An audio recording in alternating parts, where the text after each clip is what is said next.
He just couldn't compete versus the Celtics on Monday, getting blown out and exposed as a team that simply can't match up with legitimate contenders. What went wrong? Well, pretty much everything, but we'll break it all down in today's episode of Locked On Heat.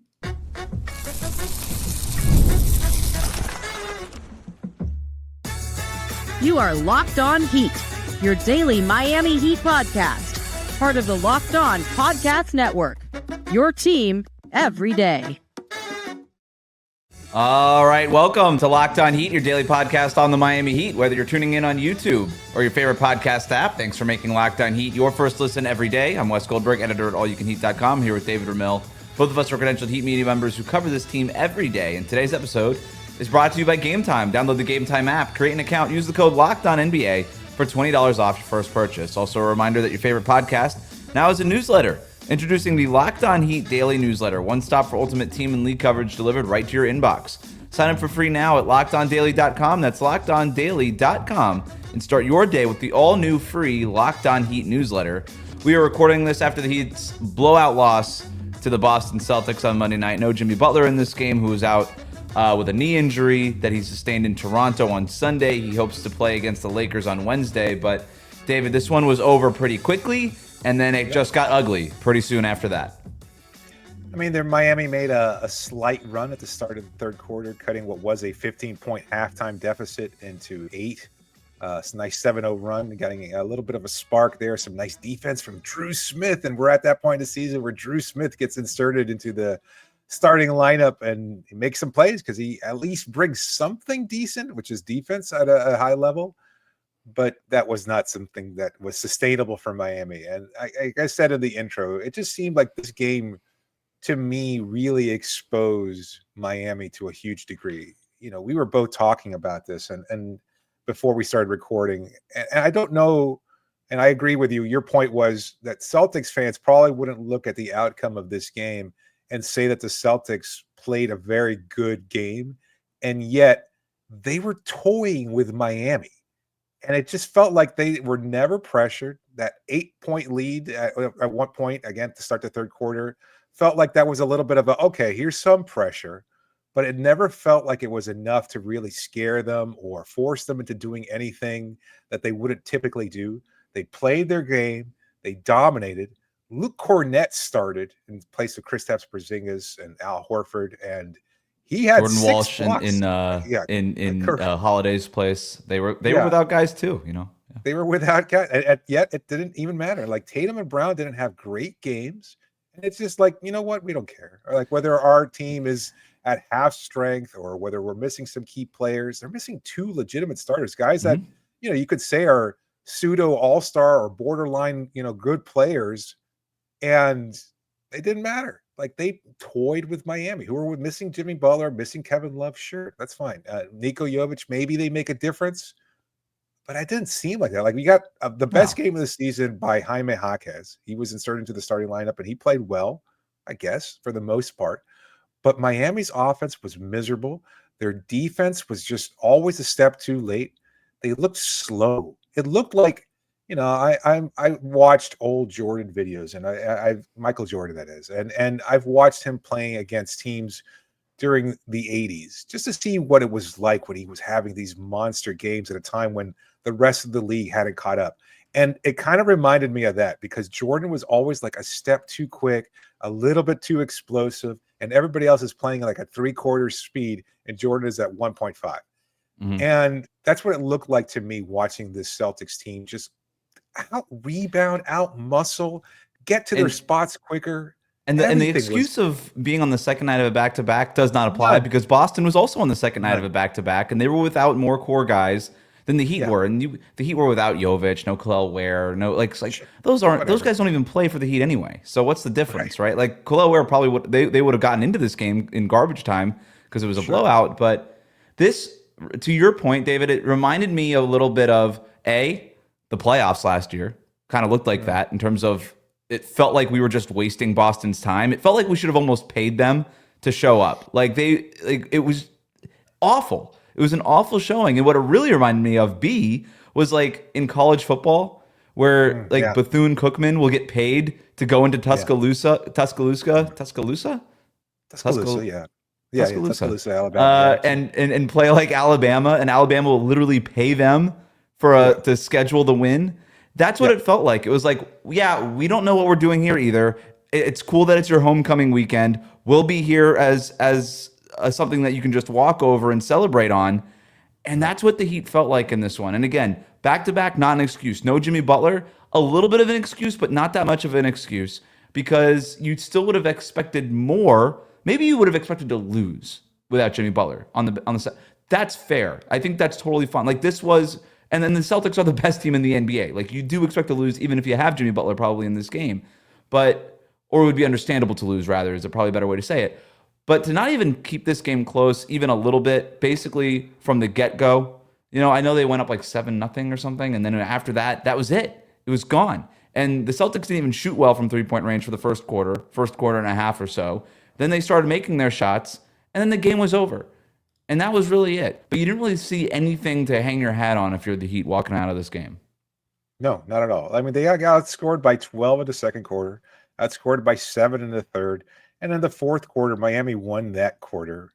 But again, that was already a blowout, and they had reserves in early. And it never felt like they didn't feel the pressure at all. I mean, the comparison of bringing in that team just to make yourselves look good, this was not the spark of last year. Like I was watching this and thinking, well, they get geared up because it's a pseudo rivalry. Mm-hmm. And it just becomes so apparent that Boston has passed Miami to such an incredible level that maybe with Jimmy's presence there, maybe would have felt a little difference, because Jimmy always competitive and he always, seems to get a little bit more going when it's going up against these rivals, just to kind of say, you know what, we can compete with these good quality teams, especially when a team like Boston. And yet, he wasn't there. And that's no excuse, because you're just not good enough. And you look at that team and that performance, and that was as crushing a blow, as defeatist as I've felt in a long time. Like I know like last year was a chore and it was difficult and everything else like that, but there was always if they're healthy excuse. What's the issue this year? They're just not good enough. They're not. And the game tonight really showed that to me in a way that I don't think I've seen before, is that they're really slow, they're really small, they're really not great. And unless they're bombing away from 3-point range or have a monster Tyler Hero game, they just don't compete. And, they don't do anything well. What do they do at a high level? This team doesn't do anything well. We sometimes confuse like Spoelstra's words, versatility and ignitability. And this is not like to blame Spo, because what else is he supposed to do? But with this roster right now, but like we confuse ignitability for a lack of consistency. Yeah. Like, Duncan Robinson sure is ignitable, but he goes 0 for 6 from 3-point range. Terry Rozier goes 2 for 6 shooting. Like, that's not sure. And I think everybody's ignitable. Heck, Corey Brewer scored 52 points in a game. Is he ignitable? Like, I don't know. Like that's an old reference, but Tony Delk with 50 points. Who's that guy for the Raptors? Never mind. So we confuse ignitability for just not being that good of a consistent shooter, and then we confuse versatility with lack of specialization in anything. With just because you don't do anything well, all of a sudden you're versatile. No, you just don't do anything at a high level. And I feel like the Heat just have a lot of these guys this year who used to be kind of quote unquote versatile, but aren't really doing anything at a very high level right now. And you just look up and down this Heat roster, and even with Jimmy, throw Jimmy Butler in this game, man. The Heat still get blown out in this game. I'm telling you, the way Jimmy Butler has played this year, lows in a Miami Heat uniform across the board on the second night of a back-to-back.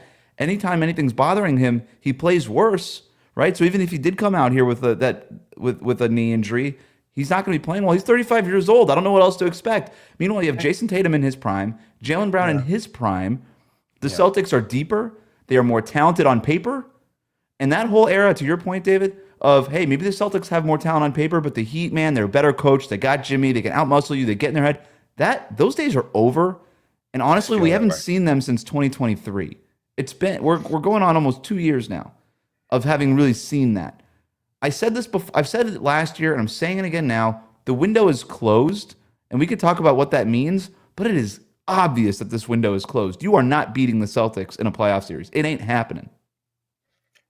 mean, to that point, and I'm just kind of going to brush back on it a little bit, just because I'm trying to play maybe devil's advocate here. Like, let's say Jimmy starts, and if he's healthy, obviously, and he has what I would expect to be a good game, not a great game, because I just don't know that on the second night of back-to-back at this stage in his career, he's capable of back-to-back great games like that. Let's say he has an average game of like 18 points, gets to the line 8 or 9 times, makes a difference, plays a little bit more defensively, challenges some shots. That's fine. Does Jaime continue to bring that spark off the bench? Can he continue to be as good as he was as a starter? Or would his minutes have just been lower and he just doesn't get as many opportunities? If anything, maybe that might show Miami's depth a little bit, and maybe they can compete a little bit, but it didn't feel that way. Again, the Celtics could have just turned it on. The Celtics never turned it on. Like Tyler Hero is going to get on the highlight reel because of his quote unquote stop on Jason Tatum. Jason Tatum fell asleep at the wheel. It felt like he forgot he had the ball, and there was 5 seconds left on the clock. Like, credit to Tyler Hero for sliding his feet and stuff. Like, I guess. But like Tatum literally just dribbled the possession out. Like, I'm not getting any. It's like playing a pickup game against like a kid or something. Like, you're kind of just playing around. It's like, do I make it? Do I not? It's like, all right, if I have to flip the switch, I can. But I mean, this guy's, he's not good enough to compete with. I don't know how. Even if you're the most optimistic Heat fan, man, and like I was so amped up for this game. I was like, it's Heat Celtics. It's I always get psyched for these games. I was really looking forward to it. I had some. I bought some candy. Ooh. I was going out on a Monday night, man. I was going all for it. Treat, huh? The Haribo. I got the Haribo gummies, but the sour ones. Okay. Pretty good. Not as sour as I would like. Not the point. It was. I don't know how you can watch this as the most optimistic Heat fan and be like, yeah, just wait until playoff Jimmy comes around. Like, there's no world that happens. There's no version of that. Like, they're just not just the Celtics. The Cavaliers are way better than them. The Orlando Magic are way better than them. The Magic have won 12 of the last 13 games without their best player. Like, the East has just gotten better. So what does that all mean? And what does it mean for Bam Adebayo? What else can the Heat do to get Bam going? Because I think if they did try to do anything in this game, it was to do just that. And there were some interesting things that happened in this game. We'll talk about all that and more next on Locked On Heat. We'll be right back. Today's episode is brought to you by Prize Picks. What's Prize Picks? Well, it's the best place to get real money sports action with over 10 million members and billions of dollars in award winnings. Prize Picks has made daily fantasy sports accessible to everybody. You just pick more or less on at least 2 player projections for a shot to win up to 100 times your cash. You can run your game all season long on Prize Picks. It's so easy to use. And now, again, you can win up to 100 times your money with as little as 4 correct picks. It's the best way to get action at sports in over 30 states, including Florida, California, Georgia, Texas, you name it. And they put their members first, so all withdrawals are fast and safe and secure. When my picks hit, I can get my money in as quick as 15 minutes. So sign up today and get $50 instantly when you play just $5. You don't even need to win to receive the $50 bonus. It's guaranteed. Prize Picks also offers weekly promotions that can lead to big playouts like Taco Tuesday. Each Tuesday, Prize Picks discounts select player projections up to 25% to provide even more value for your lineups. It's the best way to win real money this basketball season. So download the app today. Use the code LOCKEDONNBA. That's LOCKEDONNBA and get $50 instantly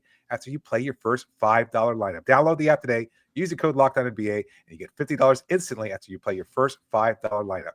Prize Picks, run your game all season. Today's episode is also brought to you by Game Time and their new feature called Game Time Picks. It makes getting tickets to see your favorite teams play live even easier because Game Time Picks filters out all the fluff to show you only incredible deals on great seats so you don't have to waste time searching through thousands of tickets. You know exactly what you're going to get, and that's due to their all-in pricing. It's a great feature. It shows you the total right up front. No surprise fees at checkup. You don't get hit with a kind of super tax or any kind of local hotel tax or anything like that. No. You know exactly what you're going to get, and they show you the price right up front, and you can see where you're going to see where you're going to sit in a venue that maybe you've never been to before with their seat view feature. It's a panoramic view in the app before you actually buy the tickets. So take all the guesswork out of buying tickets with Game Time Picks.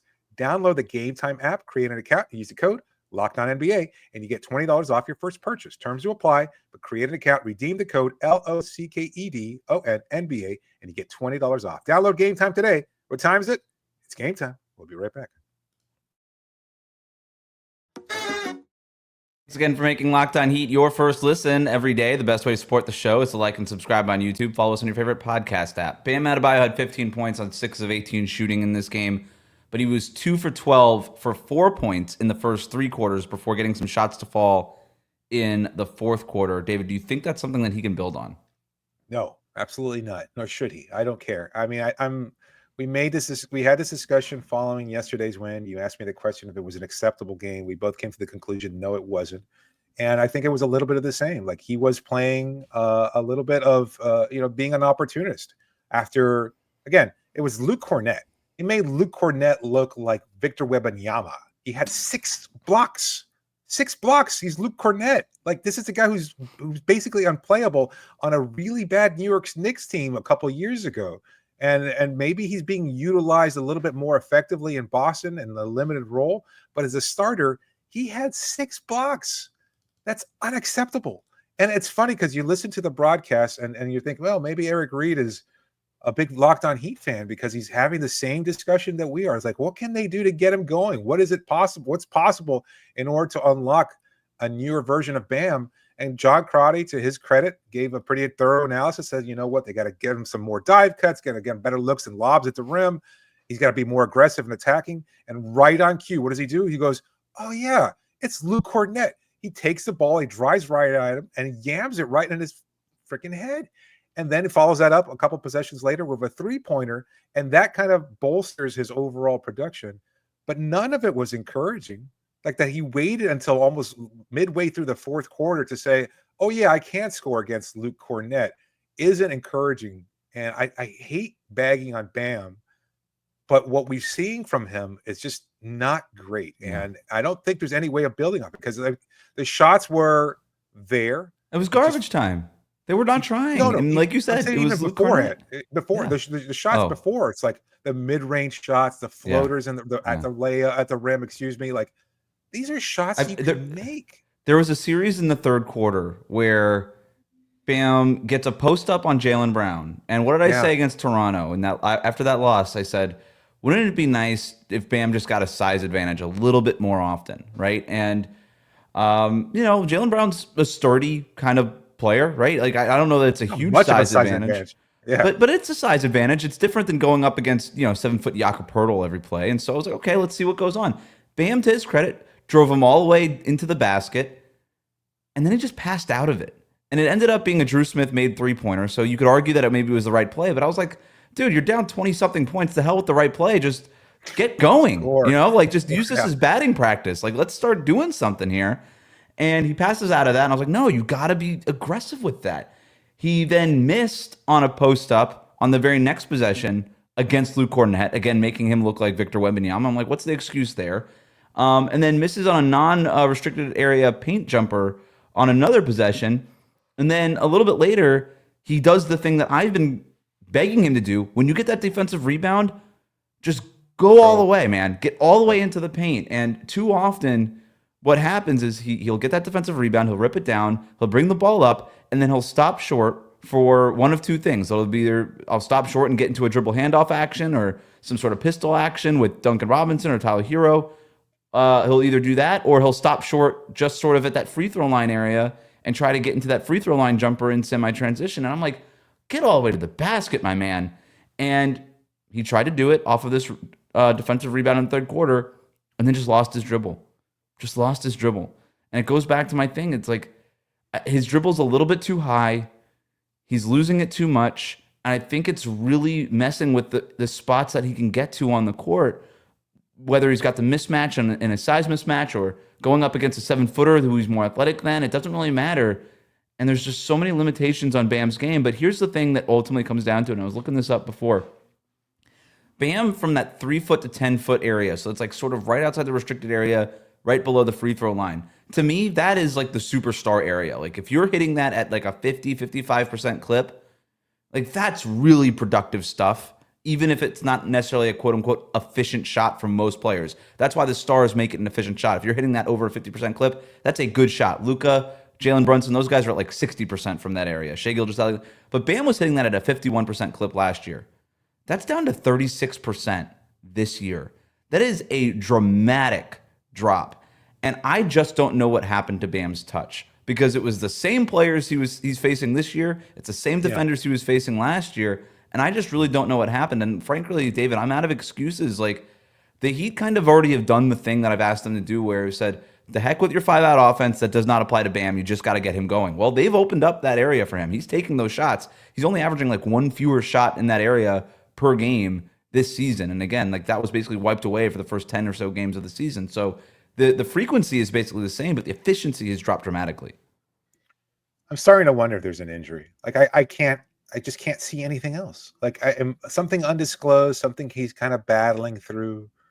Like, look, we're all kind of, we were exposed on this show a little bit to a certain degree when we criticized Jimmy for his last year, and we didn't know that he was dealing with an incredible personal issue off the court. And I don't know. I don't want to speculate. I don't want to put it out there. And I just don't know, because I've never seen this dramatic a drop off from a player very much in his prime. Like, I know he had the Olympic tournament. I know, But what kind of injury could it be? And an off court thing, like, the guy's as good as he's ever been defensively. Like, that hasn't really slipped. Like, he's still like top 10 in defensive blocks plus minus and all the advanced stats. Like, sure, some of it has slipped a little bit, but I get. But even still, like, just the offensive lack of production there, it just doesn't seem like he has it. And I mean, some people are speculating, well, he's kind of protesting paying the 4 a little bit, or maybe he's just exhausted because he's constantly going up against bigger players. Well, I mean, again, to your point, he was facing these same opponents last year and it didn't stop him. But I've just never seen this kind of dramatic drop off from one year to the next. And especially with a player who was in his prime, who is kind of have slowly, steadily built himself up every season since he became a starter. And he just doesn't seem to have it. And I don't know if he's going to get it back. So I'm at a point where I'm out of excuses too. I'm out of reasoning. I don't understand it. Like, yeah, you could look at other players getting him better looks and things of that sort. But even when it's up to him, you've got to create your own offense. You're an NBA all-star. Like, this is what you do.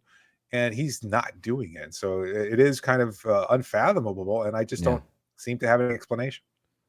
I would like to see him do more of getting those rebounds and just getting all the way to the basket and just putting that shot up and not worrying about those dribble handoffs, not worrying about the 3-point shooting rate for the team. But given his handle, you think you can trust him on that? I mean, I don't know. The only like, it's a great point, and it's the thing I keep questioning here, but it's just like, just get the reps. Like, I'm almost just like I don't really know what else to do here. We've got a question about whether or not the Heat should even bench him. So we're gonna get to our listener questions here in a second. Plus, the Heat fall below 500 with this loss here, back-to-back losses against Toronto and Boston. They play the Lakers on Wednesday. It's too early to talk about making those dramatic changes, but we have questions about, well, when is it not too early anymore? We'll get to all of that next here on Locked On Heat. Today's episode is brought to you by Game Time. How do you stay cozy during the winter months? For some, wrapping up in a blanket with a mug of hot chocolate, maybe watching a movie. Look, it's a little chilly out there. I know everybody in Miami is wearing their Uggs and their thick sweaters because it's a nippy 75 degrees in Miami today. Well, that was in the daytime. Now it's down to maybe, I don't know, 65. Ooh. It's in any case, 61. Wow. It's pretty cold, and you're looking for a nice way of staying comfortable. It's a month of December, and you want to enjoy that time with family. Well, therapy is a great way of bringing yourself some comfort that never goes away. Because even when the season changes, these changes could bring a lasting improvement to your life. If you're thinking of starting therapy, give BetterHelp a try. It's entirely online. It's designed to be convenient, flexible, and it's suited to your schedule. You just fill out a brief questionnaire. You get matched with a licensed therapist right away, and you can switch therapists at any time for no additional charge. Let's say your schedule changes. Let's say maybe you want a different perspective or a different voice. Well, guess what? You just get a new therapist, and it's that easy. So find comfort this December with BetterHelp. Visit BetterHelp.com/LockedOnNBA today, and you get 10% off your first month. That's Locked On NBA, and only when you visit BetterHelp, HELP.com/LockedOnNBA to get 10% off your first month. We'll be right back.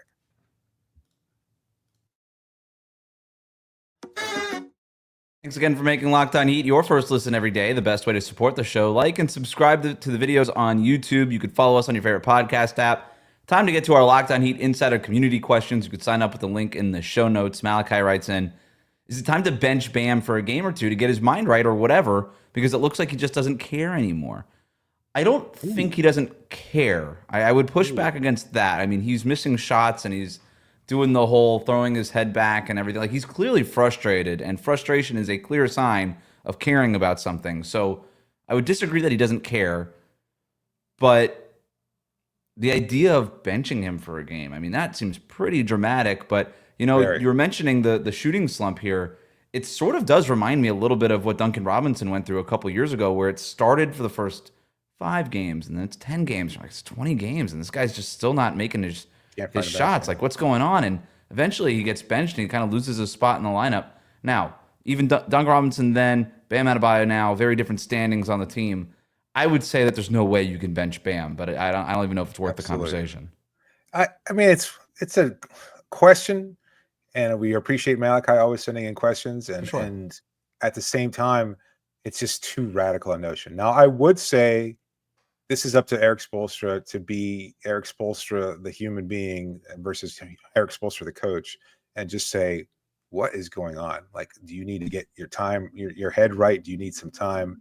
And I would say maybe a break more than a benching would help him save face. Like, just take a game off. Like this weekend, you know, you've got probably 2 unwinnable games at home against Phoenix on one night and the second night of a back-to-back versus the best team in the Eastern Conference in the Cleveland Cavaliers. There's very little chance that you can win either of those games. We saw in the last matchup that he against Phoenix, Yusuf Nurkic outplayed him by a wide margin. That might be the case again. And this is Nurkic, like, who's pilloried and despised by a lot of Suns fans, and he wound up looking like a superstar versus an all-NBA defender in Bam Adebayo. So you want to help him save face. You can't embarrass him by benching him. It's a great call. Maybe just make up some phantom hip injury or what have you, and just say, personal reasons. I don't care. Yeah, whatever. Anything. Yeah. Whatever it takes to just let him take a break, get his mind right, focus. If he needs to work out, if he needs some time off, if he needs to go hang out with mom, whatever is best for him in order for him to just return to the mentality that we've seen from him. Because I think to Malachi's point, like, maybe you can't say that he doesn't care, but he's clearly frustrated and overwhelmed, and he just doesn't seem to have a way of digging himself out of the hole he's put himself in. So it's a tough spot for him, certainly.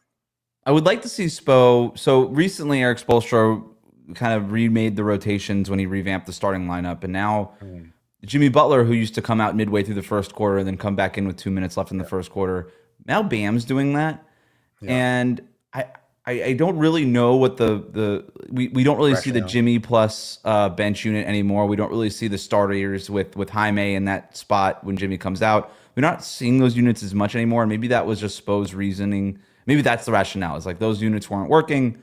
Let's try some new units and figure this thing out. But Bam coming out, you know, the Heat in this game, they ran their first play to Bam, and he made his first shot of this game. And I was like, wow, that's pretty good. You know, like, maybe you're trying to get Bam going. And then he missed his next 6. And I was like, maybe that didn't work. But, you know, coming out halfway through the first quarter, that could throw off a player's rhythm. So maybe just giving him back his full 12 minutes to open the game, maybe that could be something. It's just, hey, like, don't take him out halfway through the first quarter. Like, let him just kind of get in there, warm up, and get into a rhythm. I'd like to see more of Spo go back to that minutes pattern for Bam. Cody writes in, obviously undermanned, but when do you think the benchmark time period for the front office is to hit the big red button? We also have a similar question from William, who writes in, man, I really hope this game is the game that Pat Riley really reflects on it if he wants another year of letting the Boston Celtics do whatever they want. Make a trade, period. So similar questions, but a little bit different also. So Cody's asking, all right, is it time for this front office to hit the big red button, blow this thing up? William is saying, hey, maybe it's time to be aggressive in adding to this team, which is sort of the opposite of blowing it up. But either way, it's being aggressive out there on the trade market at the beginning of December. What do you think? I think it's not realistic. And I've said this all along. Like, there is no trade for this team to make. I don't know. You're either going to blow it up to the first point and say, you know what? I think that if they could have hit the red button, if there was such a red button, they could clear the decks. I think they probably would have done so by now. And at the same time, you're going to get pennies on pretty bad dollars to begin with. because these players have all lost value over the course of the first 19 games of the season, or 17 games, however many games they played 19. so far. 19. Okay. So yeah, either way, like they're not good enough. And so what are you going to get for Terry Rozier? Another bad contract? Are you going to have to attach a first? Like, what's Niko Jovic shown over the first 19 games? He's been benched out of the rotation, and his starter minutes weren't great. He had one game winner. Like Jaime Jaquez, a solid performance today. Like, do you sell on him early after just his first season here in Miami? You don't have. They've cobbled this roster together, and for as many people as blame Eric Spoelstra, if anything, to me, it shows the inverse in that Eric Spoelstra has managed to get blood out of these really crappy stones that I don't think would have played in many teams across the league. It's a miracle they made the playoffs last year with how many injuries they had in the roster that they had. So, I mean, that's to say he hasn't perfect and he hasn't made perfect decisions and everything, but I mean, he's still gotten a lot out of this group, and yet they're just not good enough. They're not finding a way to flourish. And if you do trade them all, you're probably not going to get much of value. And if you're looking to upgrade the team, how? What is the path to doing it? It feels like it would just be trading for trade's sake. And if it's costing you assets in terms of the draft, that's probably not the best move either. Well, we saw the Heat do that last year with Terry Rozier, and now it's looking like a bag deal. And now, boy, would they wish to have that first-round pick. I mean, they were. Absolutely. And they would love to have that first-round pick back and maybe not have Terry Rozier's contract because he got benched, and he's making $24 million this year and $26 million next year. And so, we discussed like a Nikola Vucevic deal, and as intriguing as something like that is, adding Vucevic to this group, while it could be helpful and interesting, and I'm here for interesting. Like we're in the business of interesting. I am here for interesting. But pretending that vaults you into the same tier as Boston, Cleveland, and quite frankly Orlando and some of these other teams it's misguided. Like that doesn't do it, right? And so what's the deal that's out there that gets the Heat to that level? Well, it's sort of that deal that they've been trying to find and striking out on. Damian Lillard, Kevin Durant, Donovan Mitchell. That deal is not out there. There is no superstar out there on the trade market right now. And it's for the first time in a long time that feels like it's not going to happen or not even in the cards for anybody. Like there's not a superstar on the trade market right now. And so I think if you're Pat Riley, you're the rest of this front office, you've got to look around the landscape and say, it was a good run. We made 2 finals. We never really got over the hump, but sometimes that's just what your destiny is as a team. And you're not you don't just because you made it twice, you're not entitled to making it a third time and finally getting over the hump. Sometimes that was your window and it closed. And the Heat's window here is clearly closed. So I would say there's not really a point in adding to this group unless you just value making a better playoff push. And hey, maybe there's value to that. I'm not here to poo-poo that. Like, add to it. As long as it doesn't cost you draft assets or anything of real value, if it's just a trade for trade's sake, sometimes that's okay. But I don't think we're at the point yet where you can hit the big red button. It's the beginning of December. It still feels pretty quick to have to do that. Unless Jimmy Butler is basically saying, get me out of here and trade me to a winning team. That doesn't happen right now in the season, right? Like James Harden got traded in the beginning of the year because he wanted out. He asked Philadelphia for out. But unless Jimmy says that, you can't seriously consider this until much closer to the trade deadline. But I will say this. If the Heat are several games under 500 and basically looking like the way they have looked for the first 19 games of this season in February, they better explore trading Jimmy Butler. Because there is... I don't know what else. You can't risk him opting back in and just doing this whole season again. And that's not even an If Jimmy Butler opts in, you're stuck in terms of where you are in payroll. Like, you can't make moves. It's just another one of these years where this is what we're locked into. And unfortunately, Jimmy Butler, because of his salary and the ability to opt out and all this stuff, is Miami's biggest and best and only way to really kind of pivot. And so that's like the harsh reality facing this team is that your franchise player, your best player, could be the one you have to say goodbye to because he's 35 and everybody else on this roster is 27 years old or younger, and the core is just moving in a different direction. And I think the Heat are going to have to be aggressive if this is what the season is. And you cannot risk Jimmy Butler opting into $53 million next year, whatever it is. Like, you can't let that happen if this is all you're going to get from this roster. It's a fair point. It's an unfortunate one because I mean, Jimmy means so much to this fan base, and he's Yeah. done so much over this past year. But yeah, I mean, I don't think any front office, and certainly Miami has never operated that way. They've never been like, well, let's punt 3 seasons. Like you could have said that maybe they kind of weren't very aggressive in between 28 and 2010, kind of circling that summer of 2010 in the hopes of forming the big three. But I don't know that Miami has been that active in this process. I think it's just they missed out on some deals, and some players just haven't stepped up or continued to grow. The hope this season was that Bam and Tyler would take a leap forward so that Jimmy didn't have to be the star level player that he's been in the past. One of those players did, and Tyler, the other one has not. You saw it tonight against Boston when Tyler's not producing at a high level and Bam's not producing at a high level.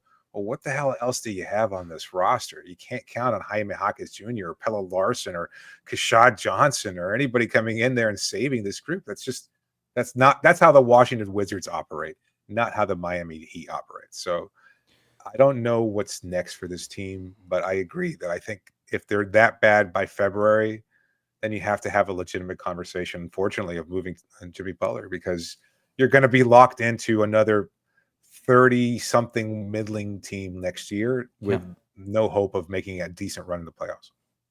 Honestly, you might owe it to Jimmy. Like, hey, we failed. We couldn't get the roster around you anymore. Go to X place that can contend and maybe win your championship there. I don't know. Like, again, it's tough. Like, Jimmy's the face of this franchise in a lot of ways. It's been a great era, but like it's over. Like I don't know if I'm being doomsday. I'm just telling you how it is. Like it's over, and I think we could still like there's joy to find in not being necessarily a championship contending. Like I still think that there is good basketball ahead of this team, but you also do have to face the reality if you're the front office of making those tough decisions. Say, okay, the championship window is over. What do we do about it? And that kind of opens up a lot of different scenarios that they weren't considering the past couple of years. So that'll do it for us today. I'm sure we have another game on Wednesday night against the Lakers at home. We'll have a recap of that. But before that, I'm sure we're going to dive into this topic a whole lot more in tomorrow's episode. But for now, thanks for making Locked On Heat your first listen every day. Like, comment, and subscribe on YouTube. Follow us on your favorite podcast app.